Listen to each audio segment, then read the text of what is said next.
and welcome to the show. Joining me today is a man who's done some wonderful things for our community. Please give a warm welcome to Mr. Dane Vogel. Now, Dane, a lot of liberals out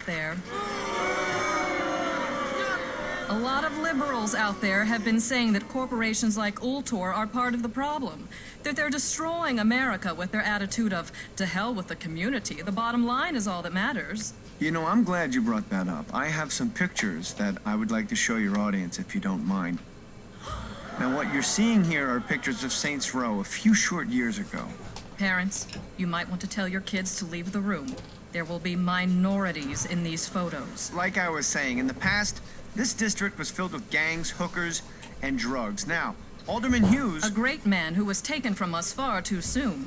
Alderman Hughes had a vision for Saints Row. He wanted to pull the district from the depths of depravity into a brighter future. Now, we at Ultor could not agree more. That's why we spent considerable resources turning this into this. Crack houses to corporate parks, pimps and hoes to cops on patrol. Amazing. Just amazing. I think we all owe Ultor another round of applause. Man, he's a hero. I'm not saying that he's not. I'm saying that a man who ran with a gang, he was undercover. He was in the Saints for a long time. Is it really that hard to believe that people have problems with him being announced chief of police? He's responsible for sending the Saints behind bars. And now 3 new gangs have taken their place. You telling me you want Johnny Got back on the street?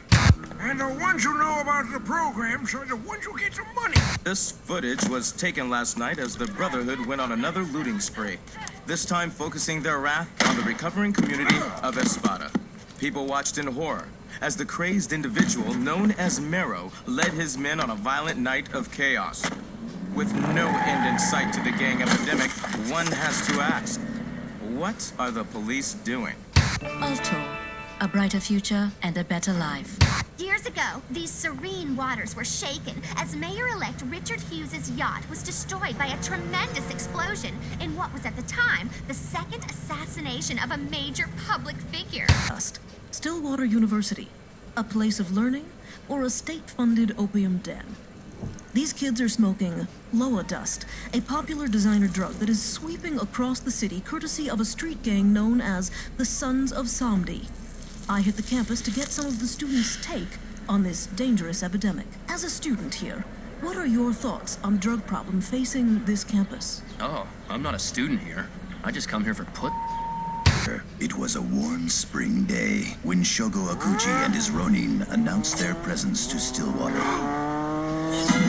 One swing was all it took. Now, some misguided people would say that by turning Saints Row into a glass and steel utopia, all you've accomplished was the displacement of low-income families, which, you know, to me sounds like an added bonus. Well, I don't know about it being a bonus, but it's like my father said, and if you're going to build an ivory tower, you're going to have to kill a few elephants.